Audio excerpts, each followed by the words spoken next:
For many people on the Central Coast, the month of May is a time to gear up for summer and enjoy the springtime weather. But for some residents, May has taken on a whole new meaning as Mental Health Awareness Month. This weekend, community members helped to break the stigma surrounding mental health by hosting an annual event, attracting crowds of supporters. We visited the gathering today to find out more.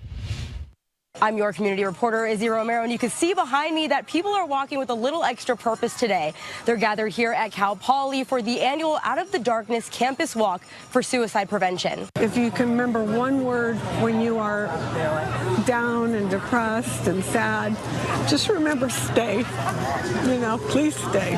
The Out of the Darkness Campus Walk is hosted by the American Foundation for Suicide Prevention, Cal Poly Campus Health and Wellbeing, and SLO County Behavioral Health. The annual event supports suicide education, research, and survivor support programs. It made its return to Cal Poly for the third year. Experience of sharing about our walks is not just for the day, but it's just to have the knowledge that the organization is there and it is there to support them. Fundraising manager for the American Foundation for Suicide Prevention, Kelly Manning, said in a speech that in California, suicide is the third leading cause of death. It's a huge message to let the students know that they're not alone, to let our community know they're not alone, and it's okay to talk about it. Attendees walked in a loop around Cal Poly's campus, visited resource booths, and took part in a bead ceremony. And we have presenters that share what the bead colors represent. The examples would be someone who's lost their child, someone who struggles themselves, someone who is supporting a loved one or a family member.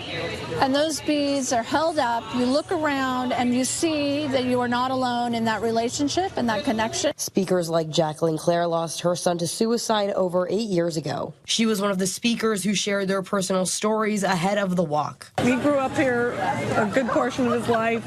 People in this town know him, so I just want to honor my son. According to San Luis Obispo Behavioral Health, last year the county's suicide prevention program reached nearly 2,000 people. The Central Coast Hotline received 10,048 calls between July 2023 and June 2024. The American Foundation for Suicide Prevention is hoping to raise $30,000 this fiscal year. By the end of the walk, they'd reached nearly half of their goal. The Central Coast Hotline can be reached year-round 24 hours a day at 800-783-0607. I'll have a link to where you can donate to the American Foundation for Suicide Prevention on this story on KSBY.com. In San Luis Obispo, Izzy Romero, KSBY News.